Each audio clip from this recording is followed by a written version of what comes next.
Hey guys, TotesOlive here, and I wanted to bring you a quick update. I don't normally play Eternal on the weekends on stream. Of course, I play it on my own just because I love the game. But I wanted to go ahead and address the new changes they made to a lot of the cards and kind of talk about how I feel about them and what they do to some of the decks that we've been playing and to some of the decks that we've made in the past, some of the jankier kind of like fun decks that we've made, and seeing if maybe they have pushed some of those decks a little forward into more competitive playability. I don't think a lot of them have gotten there, but I do think that some of the changes have made some strategies a little more interesting. So we're going to go over that. So as you can see here are the first four. One of the changes is something that you have probably, if you've ever watched me draft or play, you've heard me complain about so much, and I'm happy they changed it. Into the Furnace is now a fast spell. This always felt like it should have been a fast spell, and it was always a little bit frustrating, a little bit jarring is the wrong word, but a little bit like, oh yeah, dang it, that's not fast, that it wasn't. So this being a fast spell is nice. I think it fits in line with kind of the power cost that it had for the damage it did. The other option they could have done was made it be a one cost, not fast, and then that would have been interesting. I don't think this is going to be game breaking to be fast, or even to have been a one cost instead of fast, because you can only deal damage to units, and right now there's no way to get that damage to go from the unit to the face unless you have unless you've given yourself overwhelm. So that's kind of an interesting idea. Sorry about that. Okay, so that's the first one, and I like that change. I think that's going to be a positive change.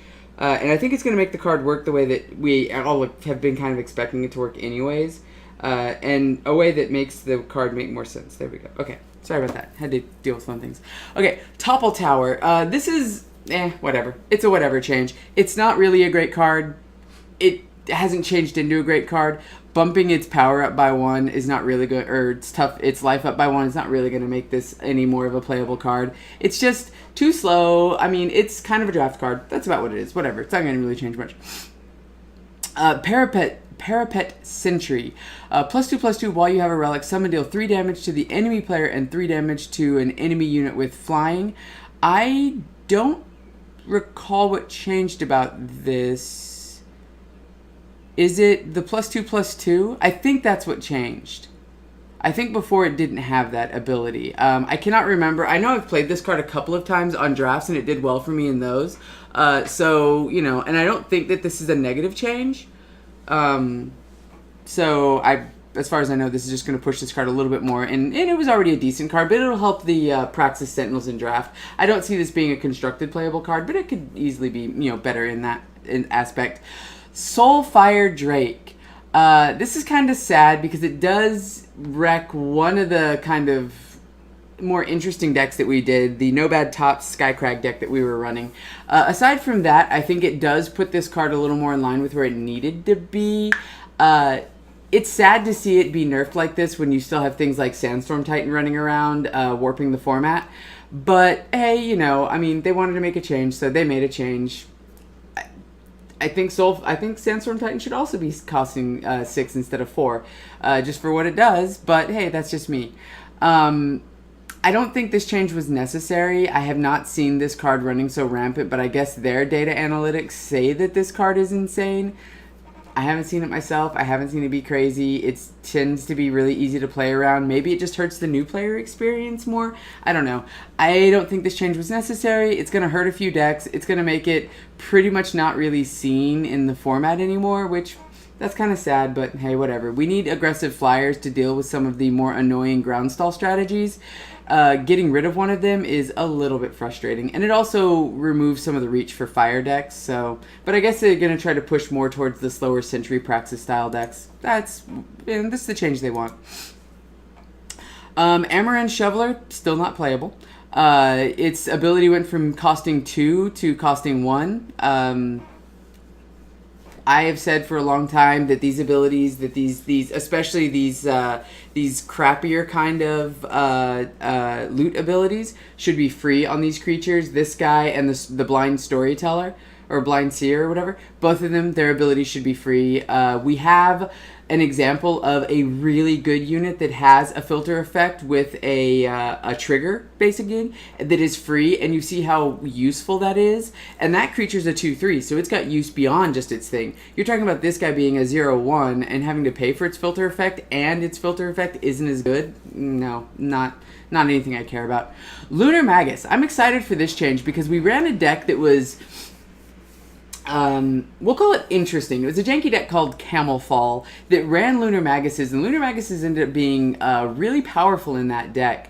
And seeing their power go up a little bit more so they can be a threat on their own is actually really nice. I actually enjoy this. It also makes them a better blocker, so they ground stall better. It's just, I think this is going to be a good change. I think it's a good change. Obviously, it's a total just buff for the card, and I'm happy about that one. Reliquary Raider.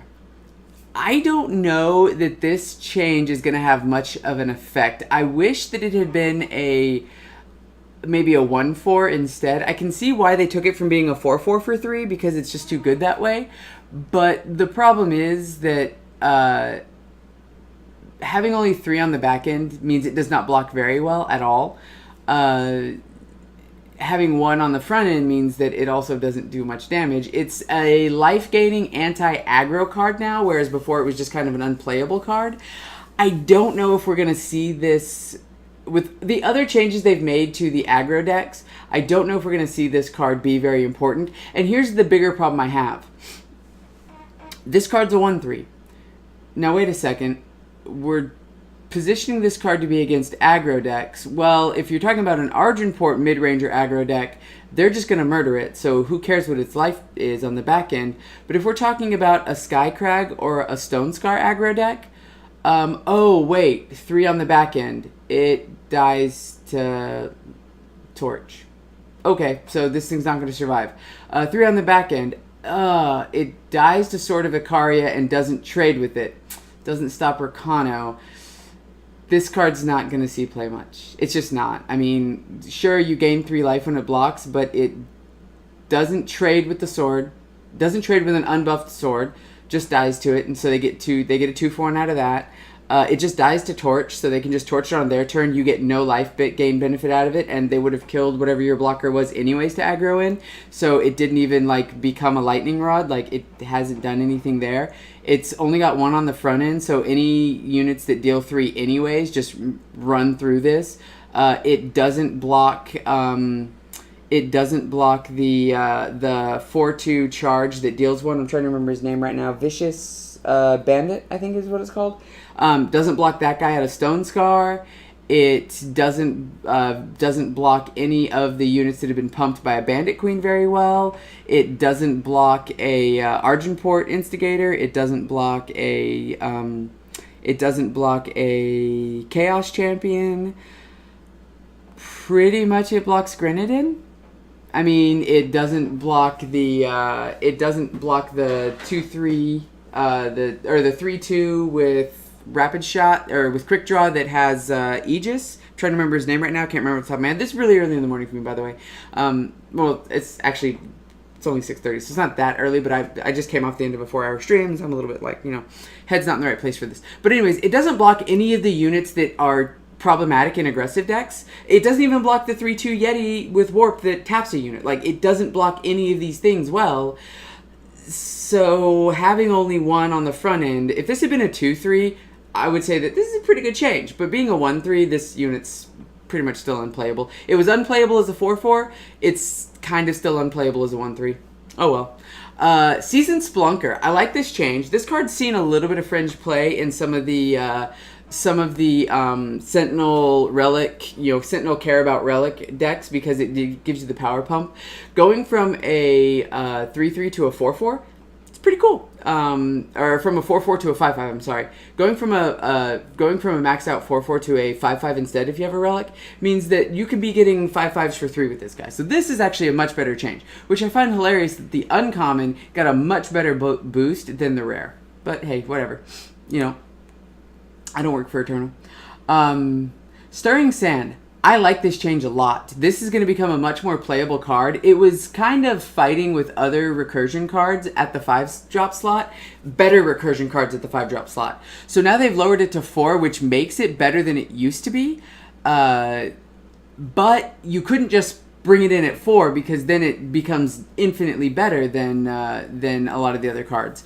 So having it so that the Sentinel comes into play exhausted is nice because that means that a charged Sentinel is not going to immediately hit play and slam, and your defensive Sentinels are not going to immediately be defending. Oh wait, except for of course the great format warper, Sandstorm Titan. All hail the great Sandstorm Titan that warps formats. So, you know, this is not going to negatively affect many things. Basically, this says your charge ones can't swing in. Your Sentinels are still coming in and wrecking the place and bringing back your Dawnwalkers. So, you know, basically just re-pushed Dawnwalker and Monotime midrange as a deck. Which is, I mean, cool. Monotime midrange comes back. Whatever. I don't know why these circles are here on that one. We'll get to that one in a moment. Elysian Pathfinder, cool Mocto Trash deck is pretty effectively dead now. I mean, it wasn't a good deck to begin with. It was just annoying to deal with, and I guess they didn't want an annoying deck around. So, cool, whatever. This card's gone. They explained why they made the changes to this. I disagree completely because basically I think the changes can be summed up as doing this is really fun and explosive. We don't want that to happen. And I'm like, you basically just said you don't want fun and explosive. And the Mocto Trash decks, like the 3-color, the 4-color, and the 5-color Echo Mocto decks, I call them Mocto Trash because it's like echoing Mocto, not a great strategy, trash, because it just there's like 50 different versions of the deck, and they all have like little changes, but they all have effectively the same strategy. Dear God, I hope I get my combo in Echo Mocto. Like, I mean, and people like doing that. People hate playing against it, but people hated playing against the cup decks, and those never got nerfed. So, I mean, why make this change? It just kind of, I don't know. Seems like maybe a developer faced that deck too many times, hated it, and decided to get rid of it. That's kind of what this kind of a change feels like. It's not going to really affect the higher end play at all. I don't think it'll just kind of affect that kind of. You know, at your gold 2s, maybe in your mid to upper gold tiers, you might have to have it there, or in the casual queue, you're not going to face the deck as much. The next change is one that I have been championing for a long time, and I'm so glad to see that somebody made this change and agreed. Not with me, because obviously they're not listening to me about this, but I mean in general that more of the community was on the same kind of pulse with this one, which is, I have said for quite a while that Protect is basically a counterspell. The way it's used is almost always used as a counterspell. And the fact that we don't have a window, and I've talked about this a lot too, the fact that I go to hit your unit with a spell, you protect to give the unit Aegis, and then I don't have a window to break the Aegis and let the original spell through. Like, that original spell is just gone. There's no playing around Aegis. This effectively is a counterspell. You might as well just play a spell that says, you know, get rid of that single target, you know, spell that you just played. Because that's mechanically how it ends up working in most games. And so the fact that it was a 1-cost counterspell most of the time was just insane. Especially because it's the only thing we had that would, you know, be a counterspell for unit abilities. It's like, oh, you've got a summon ability on that unit? Well, guess what? I just countered it. Nothing you can do about that. And then if you threw this on an Echo unit, or if you have a recursion deck, suddenly you're getting repeat use of this ability, and that was just kind of crazy. So on 1, there was almost no risk to doing it. You're like, I'll slow down my unit by 1 and just get him out there. And there was a negligible to almost 0 tempo loss for waiting 1 turn to play a unit. Because it's like, oh, I'm going to play this 5/5 a turn later, and you're going to go to try to remove it, and I'm going to completely take your turn or take most of your turn because you're going to use a 3 or a 4-cost spell to try to remove this, taking most of your turn away, and I'm going to stop it with 1. And then on the next turn, I'm going to be swinging in there. So you better have 2 removal, or you better have, you know, super, super, super efficient. And there was no way that you could be clever about going, well, I'm going to use my removal on it, and then I'm going to keep this, like, temper, for instance, and go, okay, break the Aegis with the temper, the removal still hits. Like, we don't have those windows, so I think this change is good. I think it puts this spell where it should be, in a really good place, you know? Wanted poster. I get why they said they changed this, because it became too efficient to drop this. It's kind of the same thing I was saying to the Protect, except that it's not as impactful. Like, you end up spending your whole turn 2 cards to draw 2 cards. So sure, it makes resource-wise, makes your removal free, but it still costs you a turn. And I mean, yeah, I get that in control decks that's not that big a deal, because you're not really losing tempo because they play something out. You spend your turn getting rid of it, but your resources come back because you draw 2 cards again. But at the same time, I mean, I didn't really feel like that was that crazy. And I get that, they want to make it cost 2 so that it's less of an obvious tempo play. So now if you're going to use this in Slay, it's going to be 5 cost. You're going to use this in like a weapon, it's going to be a 5 or a 6 cost instead of a 3 or a 4 or a 5 cost. Like, slow it down by 1. I get it. But I don't know that it was necessary. I have not seen this be an enormous problem, but once again, I'm one person, and just because I've never seen this be like a crazy problem against me, maybe other people have, and maybe their analytics are showing that it is. I know the decks that run this, I'm never afraid to face. I'm like, oh, sweet, okay, it's that deck. Good, we'll just tempo them out and go, But yeah, that's just the thing. Entrapment going to a 4 cost.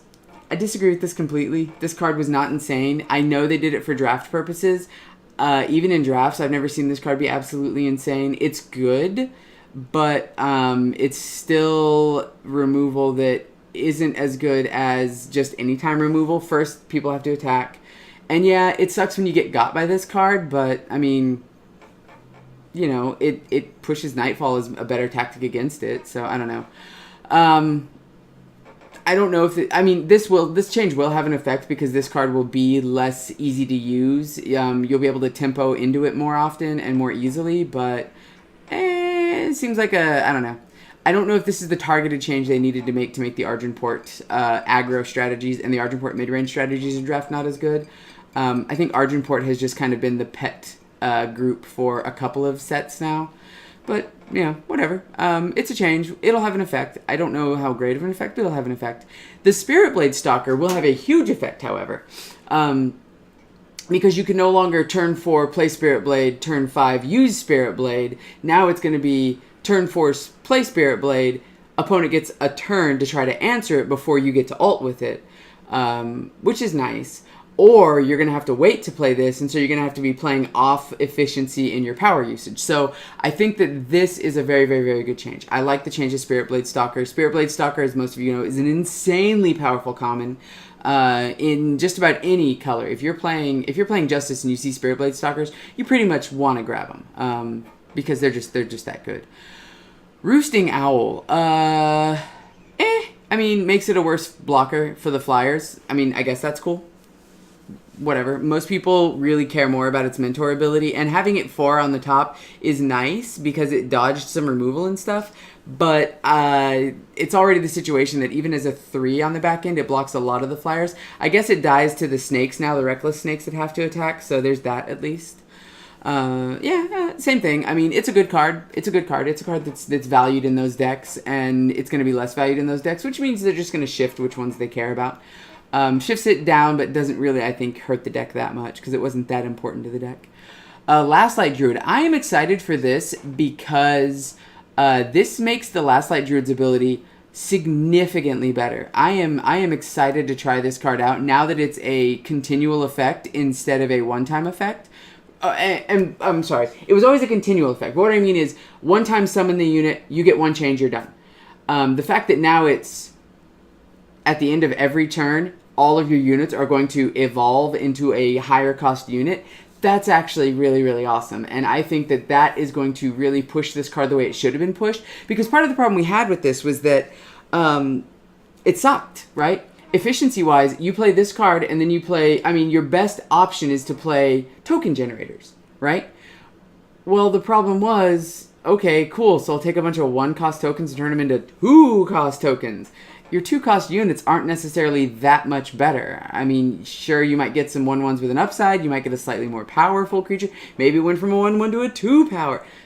but ultimately, it wasn't going to be that great, right? So the strategies with this guy pretty much sucked. Like, they were just crappy. The only things that were kind of even marginally okay with this, and it was really, really janky, was taking the Last Light Druid and, like, hitting with a Beast Caller. And it's like, ooh, look, I got a 5/5, a 5-drop 5/5 that turned into a 6-drop. Whee! And it's like, yeah, but that takes so much setup, and it's like not even usually that impressive, you know? I mean, it just wasn't. And it seems like it should have been a much more powerful effect. Now I think it is a more powerful effect, and because it is a more powerful effect, obviously they had to make it cost a little bit more, because if you put this guy down on 3, that's crazy.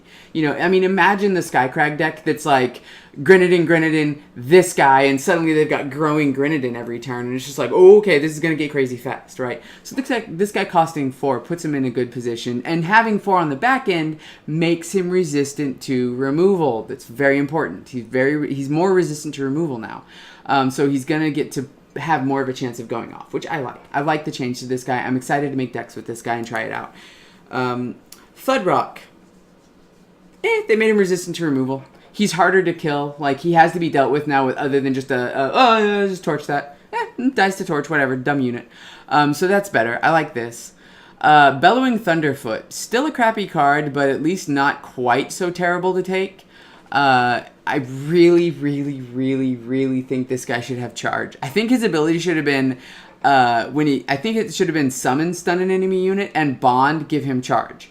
Because the fact that you're coming into play, tapping another one of your dinosaurs to get that stun effect, that's a 1-for-1 trade. It's like, okay, I exhausted one of mine, and I exhausted one of yours. Now, next turn I might get to take advantage of that, but you have a whole turn to put down another blocker. Now, maybe, or you could give him ambush. That would also be kind of cool, because then you've got a guy out that they think you're going to chump block with, and you're just like, bond, ambush, stun, ha, gotcha, you know? And that would be a really cool kind of gotcha card, but I don't think we have any bond ambush cards right now. I can't think of any off the top of my head. So I can understand why maybe they didn't want to just do that as like a errata, change it to that. But I really do think this guy should have been bond, summon, stun an enemy unit. If you bond him, he gains charge. I think that would have been much better. And it would have put him in line with some of the other dinos that gain charge whenever they're bonded and stuff. So I don't know. I would have liked it better. I think it would have been a better card. Elysian Trailblazer, unnecessary change, but they changed it because they changed the Pathfinder, or they changed the guy that gives Echo. So I guess in the instance of fairness, like, they both got the same notes, but I mean, the deck that they play this in, it's one of the puzzles.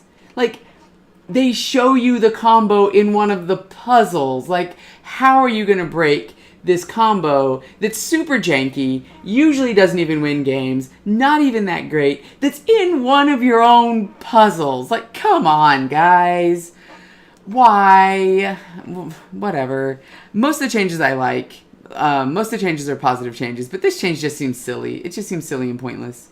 I'm happy about this change. I've, for a long time, actually since I started playing Eternal, have been really disappointed with the fact that you get a 3-drop or a 5-drop 3/3 with Lifesteal. Lifesteal, marginally useful ability. Like, sure, it's good. It can run away with games, but you kind of already have to be, like, it's not really a win more. It can save you games against certain kinds of decks, but most of the time, you're really going to want this guy to be able to stick around, do some good blocking, and the fact that he was a 3/3 and he died to a lot of removal, you barely ever got to use the Lifesteal. The Lifesteal 3 life was not as amazing, and he really didn't stand up to any of the other monuments for the most part. It's like the red, fire gets a 4/1 charge. Like, sure, that's not great, but it's still dealing 4 damage. Like, it's still a significant threat. Primal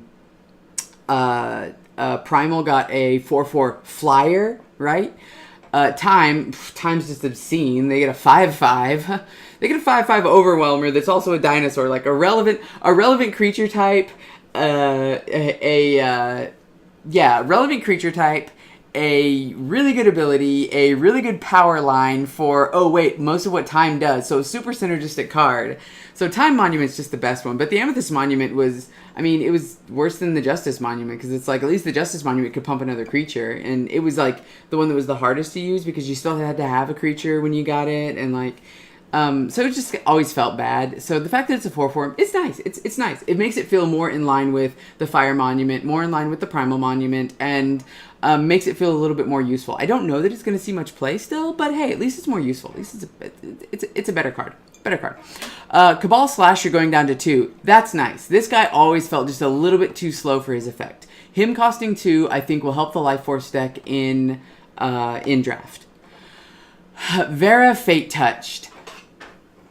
Controversial opinion, I love this change. I mean, I've heard a lot of people complain about it. I love this change. It was always problematic to know that killing a Vera wasn't enough. Killing a Vera meant you just had to hope they didn't have another one, and then they would go Vera, Vera, Vera, Vera, and you're just like, you always, like, if you had a Vera in your yard, you always targeted her, and you lost nothing for doing so. Now, you're still going to target her, but you lose something for doing it. You lose the benefit of other units, or you have to have a follow-up play. Before, it was just like, wait, there's a Vera in my yard? Okay, I'm going to bring a free creature into play, and then go get the creature I actually would have gotten. And that just always felt terrible. So, the fact that you now have to deal with this, or the fact that you now, like... Is that my card? No, okay, it wasn't somebody else's. The fact that you now actually have to make choices with Vera is nice. I don't think it's going to kill the card. I think it's in a good place. Stone Powder Alchemist was a marginally playable card before the first change. So when it was a 4 cost, it was a marginally playable card. And then it became a 3 cost 2/2 with a really good effect. It became a very good card. Now it's a 2/1. I like it because it dies to things like the Vicious Highwayman. I remembered his name, finally. It dies to like the Vicious Highwayman, which is good.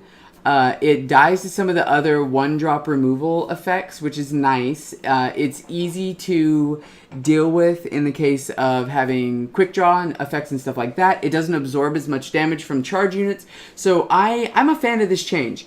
People don't play this unit as like, oh, I want a big butt blocker. Also, it means that if you block things like 1/1s and stuff, it actually dies to them. So you gain the 2 life for the block, and then it dies and gets to come back, which can also be relevant in the swing back around. But the fact that it doesn't just free block 1/1s and gain a bunch of life means that it's not quite the, oh my god, answer to Grenadin. So we might see the Grenadin deck kind of maybe making a little bit of a comeback. Probably not, because Argenport midrange is still way too powerful, but we might see it come back around. We'll see. Iceberg Warchief. I love this change because it does 2 things. One, it pushes the card to make it very much more worth playing, but simultaneously keeps the card in check. Making it be 3 on the back end, as I've discussed multiple times otherwise, 3 on the back end is an important number because it is torchable. It dies to a lot of units. Like 3 units that have 3 on the front end, 3 attack on the front end are really common.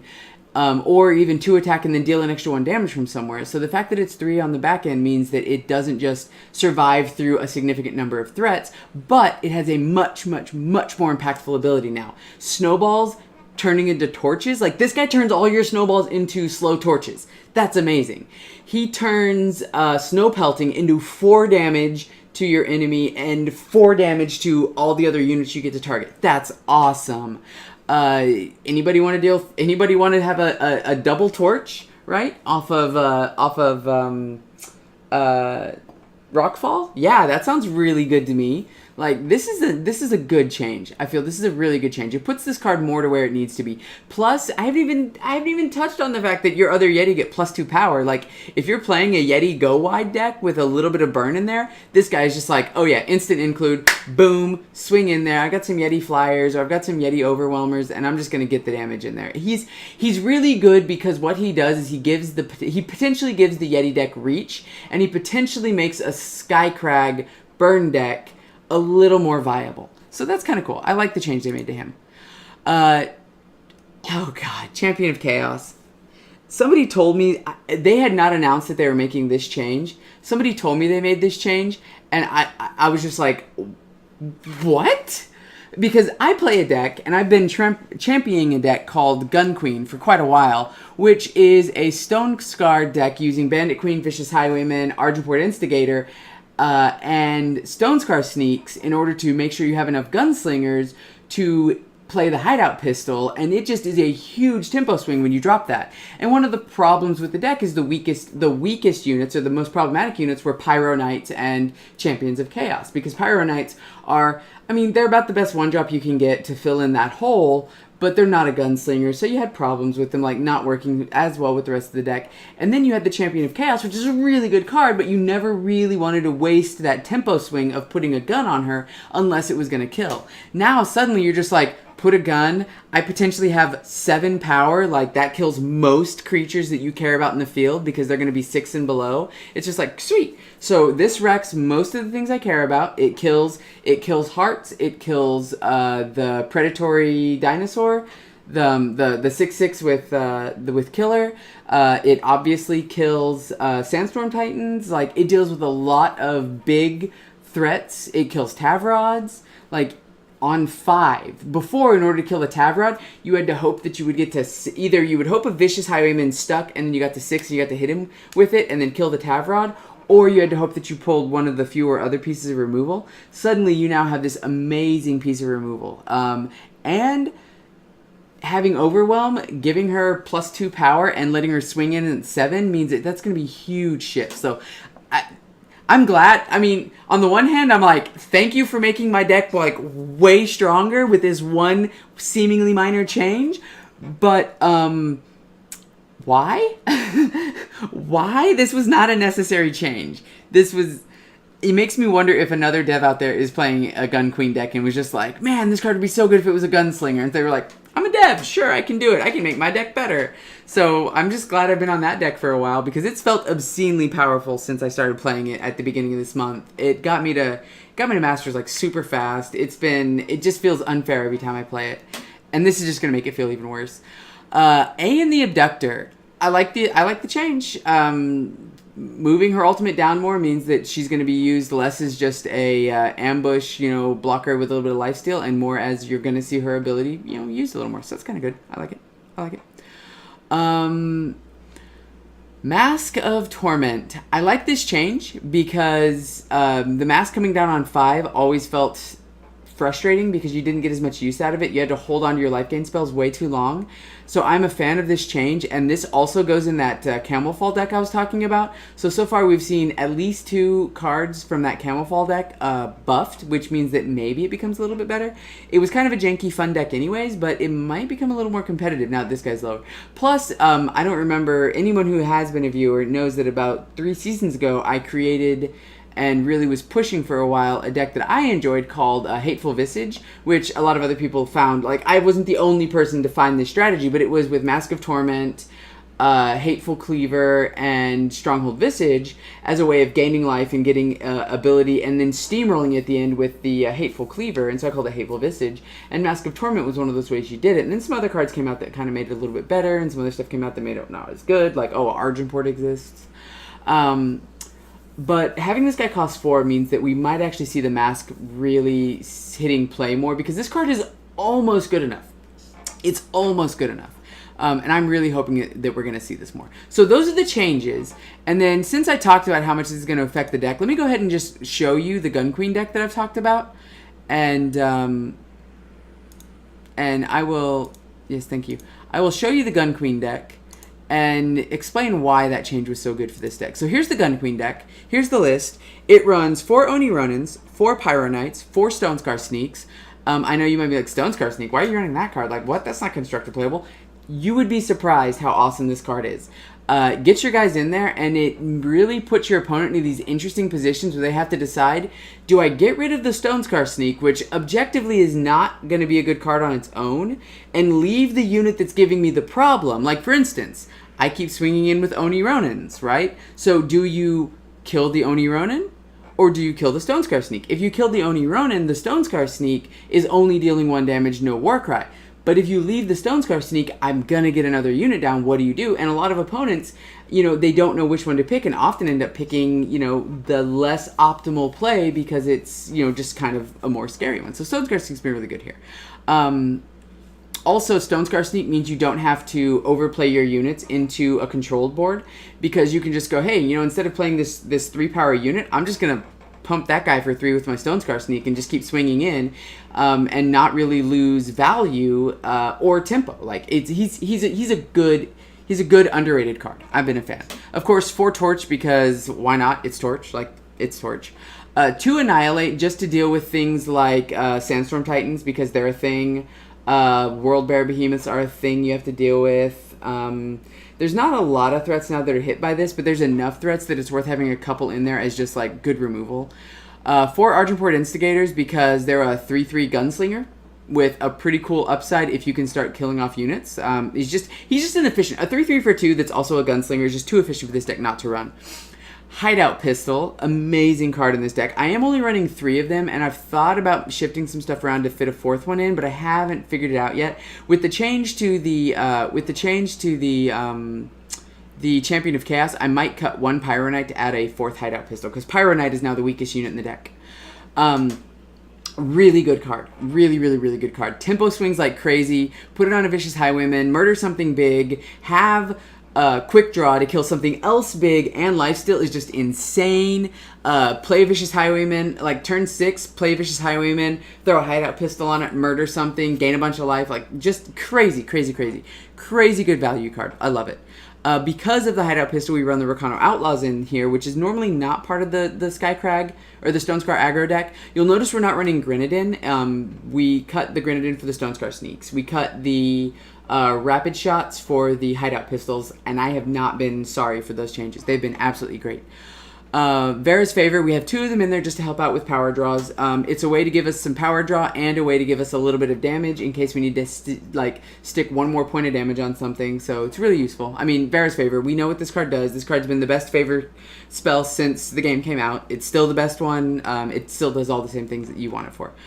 Champion of Chaos, just a really good value card. I mean, a 5/3 Deadly Overwhelm. It was a little bit less good in this deck than it was in some of the other decks because we had so many other better tempo plays. But now that it's a gunslinger, like, holy cow. Turn 5, Champion of Chaos, Hideout Pistol on Champion of Chaos, murder something's face off. It just seems really, really good. Or turn 3, Champion of Chaos, turn 4, throw the gun on it, murder something, swing in for a ton of damage. Like, yeah, that just seems great. Cinder Yeti is just great for pushing through annoying blockers. Once again, it doesn't hit the Sandstorm Titan, all hail Sandstorm Titan Warper formats. But it really does help you against a lot of other things that your opponent might be throwing out there. Even, like, I've even hit 1/1s with this just to push extra damage through. The fact that it has Overwhelm is nice because that means that when you do put out, like, a Bandit Queen and you pump it, like, they have to deal with it. They can't just chump this guy easily. And the fact that he's got Warp means that oftentimes, like, you know, he a lot of the time ends up being a, you know, tap a unit, draw a card. Like, I mean, a Twiddle effect is nice. I like Twiddle. I liked it when I played Magic. I still like it now. And having Twiddle on a 3/2 body seems good, right? Even if it's not always there, even if it's only, you know, 25% of the time, that 25% of the time, this is going to be a really powerful card. Bandit Queen is still Bandit Queen, still does what Bandit Queen does. It's insane. Vicious Highwayman. This card for me was I mean, this card went under the radar for me when the set first came out. Until I started playing this deck specifically. Like, when I played regular Stone Scar, he just felt, okay, whatever. I mean, yeah, I can kind of see why he's good. I can see why he's a legendary. He needs to be because he'd be too good in draft. But I didn't really feel like, design-wise, like he was legendary. But in the meta, like, objectively, this card is not amazing. But in the right meta, this card is just a stomp. And then when they changed Hideout Pistol, this guy just shot up in value for me, like, in such a good way. Such a good way for him.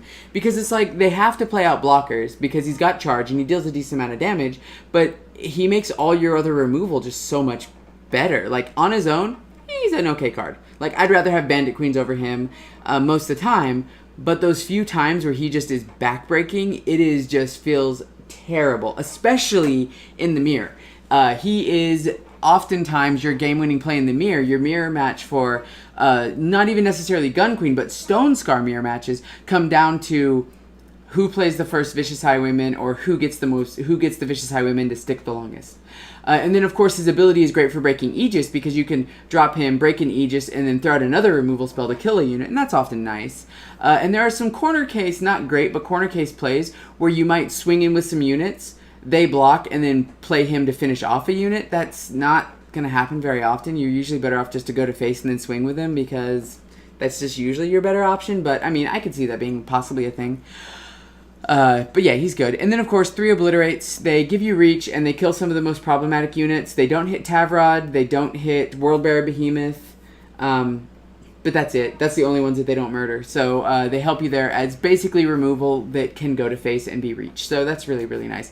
And the nice thing about this one is that it's removal that doesn't go to waste, because if you hit a 1/1, kill the 1/1 block, like kill the 1/1 so your 4/2 can get through. Like, so many times I've had plays like this where they'll have like a 2/2 down, and I'm like, okay, cool, well, kill your 2/2, deal 4 to you, pump my Vicious Highwayman, swing in for 4 more, there's 8, and I gain 4, like, that's a 12-point life swing.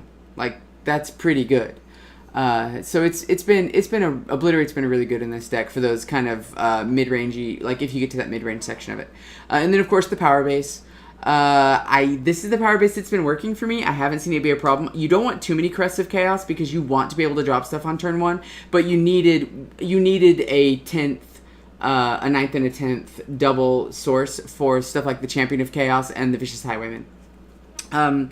I could see maybe putting a 3rd one in there, but that gets that makes your Seats of Chaos a little bit worse, so I don't know. Like, maybe cut a Fire Sigil to put a 3rd Crest of Chaos would be something that could be done. I haven't tested it, and that might be something I test in the future.